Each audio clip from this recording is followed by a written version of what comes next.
Bonsoir Simon. Bonsoir Caroline, Bonsoir. vous m'entendez? Oui, très bien. Oui, d'accord. Donc moi juste par rapport au dernier témoignage, moi j'appelle ça le syndrome de la boîte aux lettres. C'est quoi? C'est-à-dire, c'est un truc que j'ai trouvé. J'étais très angoissé avant et je n'ouvrais pas mon courrier par exemple. Ah oui, oui, Et ça d'accord. générait de l'angoisse. Mhm. Et maintenant, quand j'ouvre le courrier, c'est rarement des bonnes nouvelles, mais le fait de l'avoir ouvert, le courrier, je peux agir. Et c'est pour ça que Oui. j'appelle ça le syndrome de la boîte aux lettres, c'est cette idée de pas ouvrir la boîte aux lettres de peur de ce qu'il y a dedans, quoi. Oui, Par oui, c'est rapport. très juste. Ça s'applique effectivement. C'est-à-dire qu'il y a des symptômes un peu qui nous préoccupent et on voit tout de suite le truc énorme et du coup Oui, ça devient une montagne et on se dit oh là là non, on va me oui, diagnostiquer un truc terrible. Je préfère ne pas y aller, mais finalement oui, on s'angoisse. Alors comme vous dites, c'est un pas après l'autre voilà, et ouais, dans la plupart des cas, on est soulagé. Alors c'est après, ça, ouais. et quand bien même d'ailleurs on ne le serait pas, mieux vaut prendre les choses à temps Oui, voilà. plutôt que de Et puis quand laisser. on sait de quoi il s'agit, on peut agir. Quand on sait pas, on peut pas agir. C'est vrai, c'est très juste. Mais dites-moi, alors je sais que c'est pas le sujet de votre appel, mais parce Oui, qu'on en a parlé de ce symptôme de la boîte aux lettres, et je me souviens, j'ai l'air d'en plaisanter, mais c'est vrai qu'il y a des personnes où c'est vraiment très envahissant et ça leur crée de gros problèmes, puisque jusque parfois les huissiers qui débarquent. Comment vous oui. avez résolu ça, vous? Alors moi j'ai fait un travail un peu avec un professionnel, un psychologue Mhm. qui m'a aidé à travailler sur mes peurs parce que j'étais beaucoup dans les peurs et je vais en parler un peu justement par rapport à l'objet de l'appel de ce soir parce que justement j'ai eu des années très difficiles en fait. Et en fait, si j'ai appelé ce soir, Oui, c'est par rapport à Damien qui oui. est passé, qui a pas pu voir grandir ses filles pour des raisons, donc j'ai pas tout entendu parce que j'étais aussi en train d'appeler. Je À suis ce pas très clair, mais moment-là, oui. oui. Et donc C'est pas il a quand même été très présent. Ses filles vont avoir 16 ans demain. oui, Il a été présent dans leur vie. Malheureusement, depuis 4 ans, il ne les voit oui, plus. depuis 4 ans, voilà, c'est ça. Et parce que lui sont tombés dessus de gros problèmes de santé, hein, Voilà. puisque ce monsieur avait un diabète, bon, qu'il arrive à gérer, mais malheureusement là-dessus, il est en train de perdre la vue. Donc, Oui, on ça, peut comprendre qu'il se soit ouais. laissé submerger, et que ce soit compliqué. Mm. Et alors, dans le témoignage de Damien Oui. m'a fait penser à quelque chose qui m'est arrivé. C'est-à-dire que moi, mon frère, mon grand frère a eu une fille et il m'a demandé de devenir le parrain de cette fille. D'accord. Donc, je suis devenu le parrain. Mais moi, pendant 10 ans, j'ai eu de gros problèmes de santé Mhm. et d'addiction, Oui. qui ont fait que j'ai été à côté de la plaque, à côté de ma vie, pendant une dizaine d'années. Mhm. Et aujourd'hui, mon frère me reproche de ne pas avoir été présent pour sa fille. Euh, Il était au courant, il a su les problèmes que vous il rencontriez à ce moment-là? il l'a su, oui, il l'a su. Est-ce qu'il a Il été a présent, lui, pour vous? Non, il a pas été. Alors, il y avait une distance quand même qui faisait que, puisque moi j'étais en région parisienne et lui dans le sud de la France. Oui, mais on peut être présent parfois, même en appelant, en prenant des nouvelles. Enfin, il y a une façon de manifester son attention. Alors, il s'avère que on n'a jamais été très proches. D'accord. Et puis en plus, bon, je suis pas là pour faire des polémiques ou ce genre de choses, mais Mm. il s'avère quand même que j'ai un frère jumeau et Ah oui. que mon frère avait d'abord proposé à mon frère jumeau, enfin voulait proposer à mon frère jumeau d'être le parrain de sa fille, et puis finalement il m'a demandé à moi parce que mon frère jumeau était le parrain de la fille de ma sœur. Enfin, c'est une histoire de famille, c'est un peu compliqué.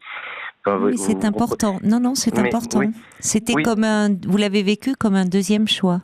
c'est ça. C'est-à-dire que je suis arrivé Mm. au deuxième plan Mm. et donc bon, moi j'ai accepté, sachant que bon, mon frère jumeau a des filles, j'ai une grande sœur qui a des filles aussi, et des fils et un fils, et que moi j'ai pas d'enfants personnellement, et je n'en Oui. veux pas parce que je suis pas à l'aise avec les enfants. De tout temps? J'ai jamais été à l'aise avec les enfants. J'ai jamais été à l'aise avec les enfants, ce qui fait que déjà j'ai eu moi quand ma fille elle a grandi, j'ai été moi le nez, la tête au fond du trou. Vous étiez mal, oui. J'étais mal. Euh, Premièrement. Deuxièmement, moi, personnellement, je suis quelqu'un qui ne suis pas du tout à l'aise avec les enfants. Donc, je me sens un peu... Enfin, ce que me reproche mon frère, je le vis très mal parce que j'ai l'impression qu'il veut me faire... Il me met dans une place de culpabilité alors que moi, j'ai rien demandé. Euh, les enfants, je les ai pas faits. Moi, mon frère jumeau, je suis très proche de mon frère jumeau, mais avec ses filles, bah, c'est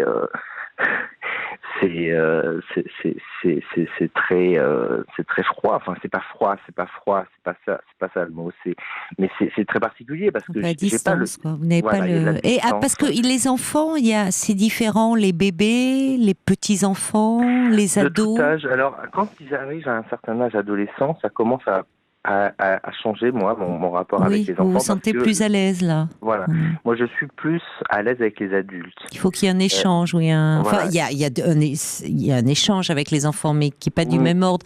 Euh, voilà. Elle a quel âge, votre filleule, aujourd'hui? Aujourd'hui, ma filleule, elle a 16 ans. Mais c'est curieux, votre frère vous a fait ce reproche récemment de ne pas avoir été présent pour elle? Il m'a fait le reproche, alors, quelque part bizarrement, parce que moi, ça fait 3 ans que je vais mieux, Oui. et les reproches sont arrivés à ce moment-là.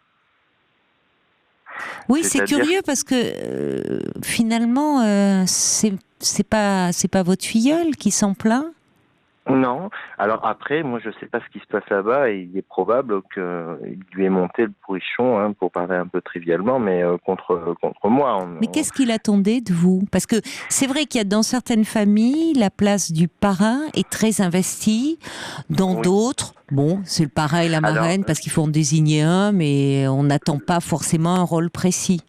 moi, ce que j'ai compris, hein, de mon frère, c'est que pour lui, la famille c'est très important, et voilà, euh, voilà, enfin, la place du parrain, pour lui avait dans sa tête une importance. Je pense que ça c'est le discours de façade en fait.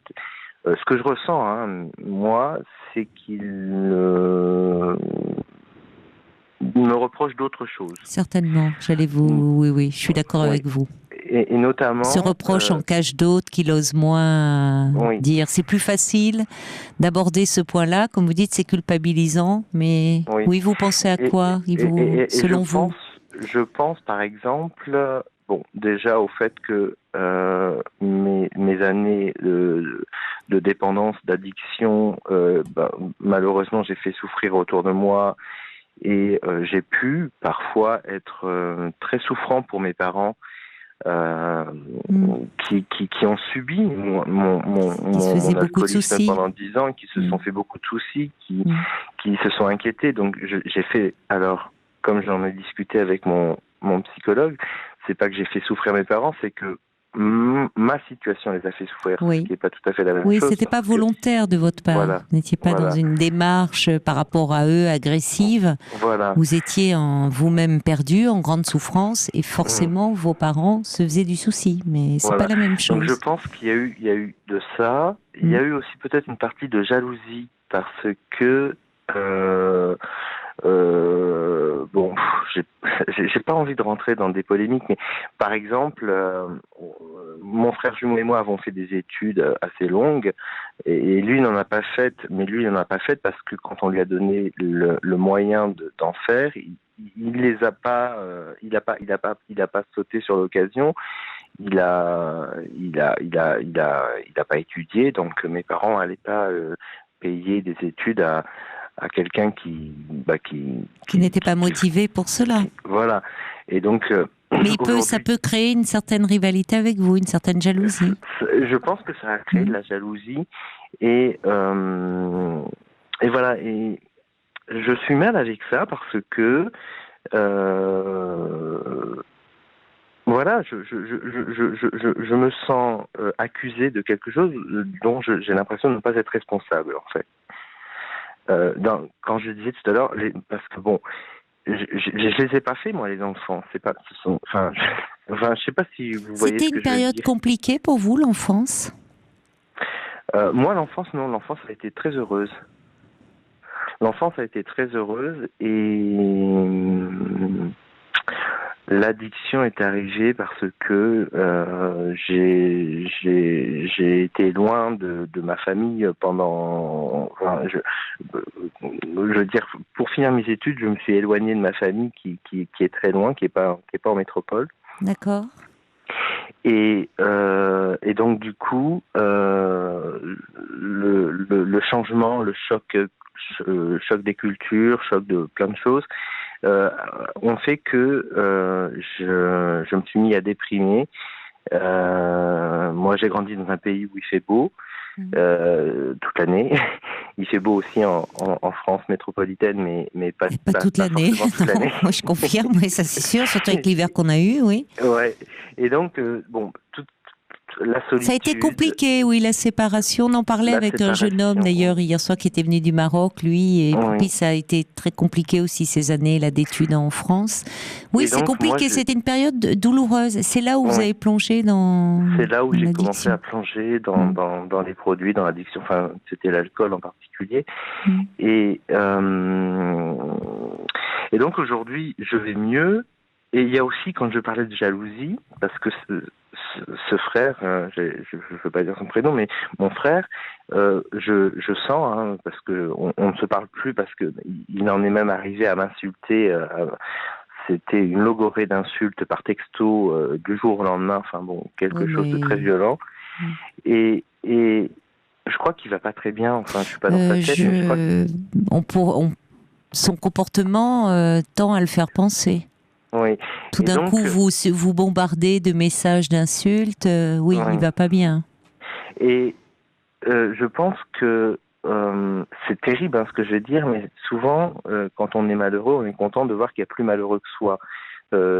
Souvent, certaines personnes fonctionnent comme ça, et j'ai l'impression que le fait, parce qu'il le sait, même si on se parle plus, mais mes parents lui parlent de moi, et le fait qu'ils entendent dire que depuis 3 ans je vais mieux. Oui. J'ai l'impression, alors peut-être que je me trompe, mais j'ai un peu l'impression que il se dit, voilà, et tout ça me met très mal à l'aise. Ça le ramène à lui-même, finalement, comme si vous serviez un peu de bouc émissaire pour tout. La rivalité peut s'inscrire jusque-là, ça lui permettait peut-être de ne pas, lui, prendre en considération ce qui n'allait pas dans sa vie. On parlait de vous, c'était vous. On parle dans certaines familles d'ailleurs de patients désignés pour évoquer un peu ce que vous dites. Il y a dans les thérapies familiales notamment, on prend beaucoup en considération ça, où c'est un membre de la famille, généralement. Alors vous parliez des enfants, mais c'est souvent des adolescents ou des jeunes gens, des jeunes adultes qui ne vont pas bien. C'est vrai, qui sont amenés par la famille, par les parents. Et finalement, on s'aperçoit parfois que la souffrance de la famille ne peut s'exprimer que de cette façon-là. Chacun est focalisé sur cette souffrance du patient, mais qui porte finalement un peu les souffrances des autres. Et quand le patient désigné, inconsciemment, évidemment, tout ça, ce sont des mécanismes inconscients, va mieux, c'est un peu le groupe familial qui se délite. C'est un peu de la systémie, ça, non? Parce que oui. Oui, c'est ça. On s'en rend compte, mais on se rend compte parfois qu'il y a des familles où il y en a un qui porte, et qui permet au groupe familial de fonctionner finalement, de continuer à fonctionner, en apparence d'aller bien. Je dis pas que c'est ce qui se passe pour vous, voyez, mais ça me fait penser à ça. Et de fait, je suis assez sensible à ce que vous dites. Je ne sais pas ce qu'en pense votre psychologue, qui vous connaît évidemment mieux, hein, elle a toute votre historique, mais il est possible que dans la jalousie, rivalité, on va dire, qui existe entre ce frère aîné et vous, le fait que vous alliez mieux déclenche chez lui un mouvement d'agressivité.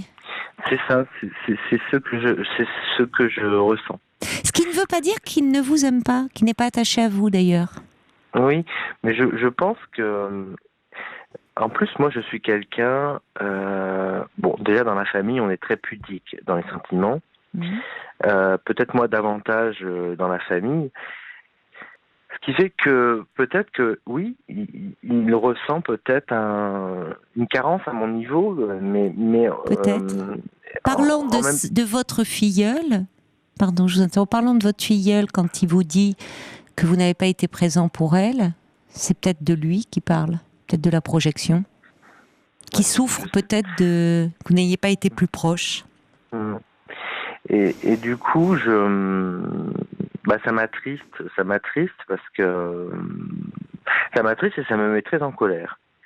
Oui, les deux à la fois. Oui, parce que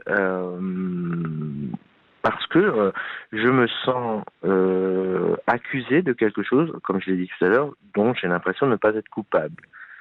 Vous avez raison, mais vous percevez bien au fond, et c'est peut-être ce qui rend agressif votre frère d'ailleurs, c'est que vous le cernez, peut-être mieux qu'il ne vous cerne lui.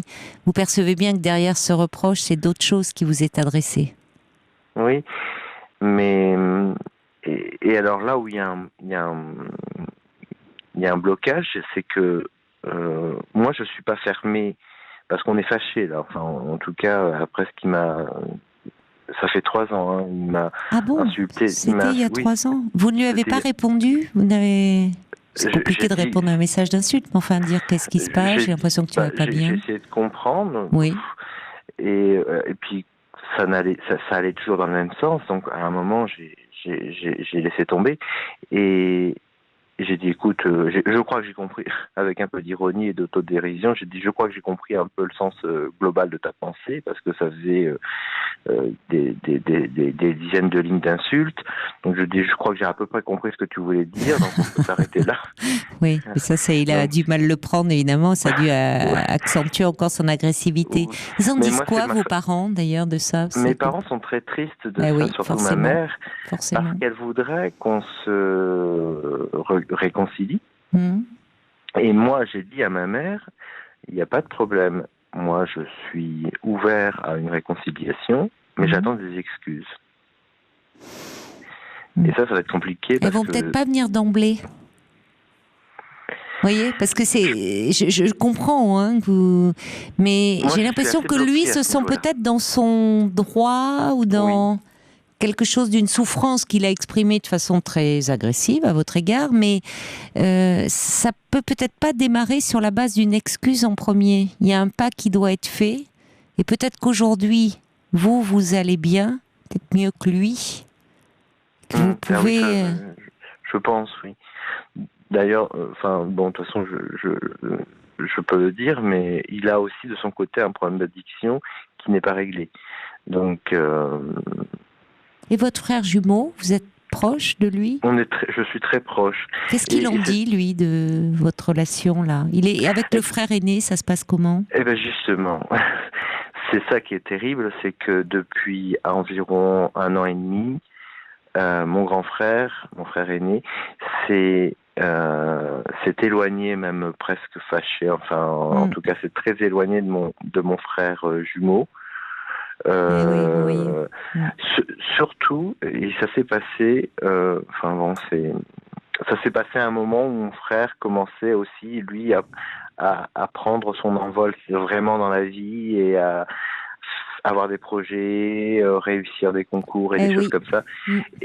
Et ça, à ce moment-là, il s'est braqué, il s'est pas braqué, mais en tout cas, alors que mon frère jumeau et mon frère aîné étaient très proches à l'adolescence et l'enfance, ce qui n'était pas le cas entre mon frère et mon grand frère et moi, même là, il y a eu, et là, ils ne se parlent plus depuis, ils ne se parlent plus. C'est pas qu'ils sont fâchés, mais il n'y a plus de communication Voilà. Oui, il y a une jalousie, J'ai quelque chose de l'impression. l'ordre de la rivalité, mais qu'il ne reconnaît pas forcément, enfin dont il n'est même pas Ouais. conscient. Et Mais donc, parce que vous avez combien de différences avec ce frère aîné? 4 ans. Oui, c'est très peu. Ça n'a Oui. pas dû être simple pour lui, votre naissance. C'est possible, oui, effectivement. Parce que j'entends comme si lui, dans son comportement, ce qu'il manifestait, y compris à travers votre filleul, quand il vous reproche de ne pas avoir été assez présent, j'ai l'impression qu'il parle de lui, et comme si lui se sentait un peu isolé, un peu exclu, un peu... Alors, c'est compliqué pour un aîné de voir arriver des jumeaux où il y a quand même la dimension, cette très grande proximité, pour ne pas dire fusion. Oui. Même s'il était proche, vous dites, de votre frère, ce qui était une façon peut-être d'ailleurs de casser un peu ce Oui. couple que vous formiez. Oui. Mais c'est pas simple de trouver sa place. Il agit comme quelqu'un qui n'arrive pas à trouver sa place et qui a l'impression qu'il est dépossédé ou que les autres lui volent quelque chose quand... Il va mal, en fait. Il y a quelque chose qu'il a, mais dont il, d'ailleurs, à travers ses addictions, il exprime aussi quelque chose. Oui, mais moi, ce que je sais pas, moi, là où je bloque, excusez-moi, c'est que je ne me vois pas faire le premier pas pour retourner vers lui, quoi. Vous n'en avez pas envie. Je me sens tellement blessé, attaqué, Je comprends. Et victime d'injustice. Mais je pense que de son point de vue à lui, je ne sais pas, mais quelqu'un qui est en souffrance, et quand on souffre, on est très centré sur soi-même. Oui, et on voit pas. Et quand on est blessé, souvent on agresse, on attaque, et on n'est même pas conscient des blessures qu'on provoque chez les autres, parce qu'on raisonne uniquement par rapport à soi. Donc je pense qu'il est même pas. Je suis même pas certain qu'il est conscient de vous avoir autant blessé. Lui, à ce moment-là, il disait quelque chose. Le problème, c'est que j'ai envie de vous dire quand même, plus on laisse passer de temps, Simon, plus c'est compliqué de se rapprocher. C'est long déjà, 3 ans. Et que parfois, il est possible de renouer, de prendre à la faveur d'un événement, ça peut être un anniversaire. Alors, il ne s'agit pas de revenir sur ce qui s'est passé la dernière fois et de mettre tout à plat, c'est compliqué. Mais ça peut être un petit signe. Mes parents viennent dans 2 ans pour leur 50 ans de mariage, donc ce sera peut-être l'occasion. Mais d'ici 2 ans, peut-être qu'il peut y avoir quelque chose de fait, sans forcément remettre tout sur la table. Vous avez fait le chemin. C'est ce qui compte, vous allez mieux, vous avez pris de la distance. Lui, il a du travail à faire. Bon courage, Simon, je dois vous laisser malheureusement parce qu'il est 1h et là, je dois vraiment rendre l'antenne. Je vous embrasse, bon courage à vous, au revoir.